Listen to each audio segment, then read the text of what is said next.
Sosok gadis 17 tahun jualan peyek sambil merangkak dulu ditolak SMA negeri gegara KTP. Baru-baru ini viral sosok gadis berusia 17 tahun yang berjualan rempeyek atau peyek sambil merangkak. Tak hanya itu, gadis tersebut diketahui pernah ditolak masuk SMA negeri karena persoalan KTP. Dikutip Tribun Medan, sebuah video menggambarkan anak berjualan rempeyek sambil merangkak viral di media sosial. Belakangan diketahui bahwa gadis dalam video tersebut merupakan warga Surabaya.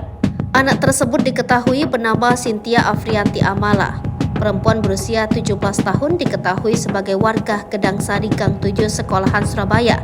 Dalam video beredar, Cynthia terlihat berjalan merangkak di pinggir jalan raya sembari berjualan peyek yang dikalungkan di lehernya. Sedih banget lihat anak itu jual peyek, nyeret badannya, kakinya sampai lecet berdarah, tulis narasi dalam video akun TikTok Kisah Haru Hari Ini. Mengetahui hal ini, Pemkot Surabaya memberikan perhatian serius.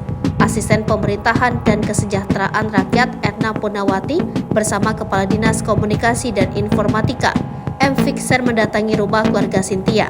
Mewakili Wali Kota Surabaya Eri Cahyadi, mereka menyerahkan sejumlah paket bantuan, termasuk intervensi kepada keluarga ini.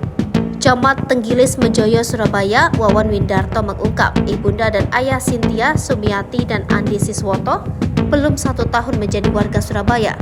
Sekalipun demikian, mereka tetap mendapat intervensi bantuan dari Pemkot.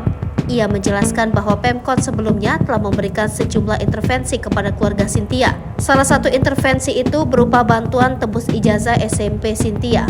Selain pembebasan ijazah, juga intervensi pembebasan iuran BPJS Kesehatan hingga pemberian kursi roda. Kepala Dinas Komunikasi dan Informatika Surabaya M. Fixer menjelaskan, Pemkot Surabaya konsisten memberikan intervensi bantuan sosial kepada warganya. Dalam pemberian intervensi, ada beberapa kriteria warga yang mendapat prioritas.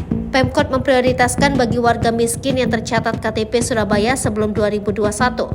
Hal yang sama juga berlaku pada Cynthia Afrianti yang ternyata baru pindah KTP Surabaya pada 2022.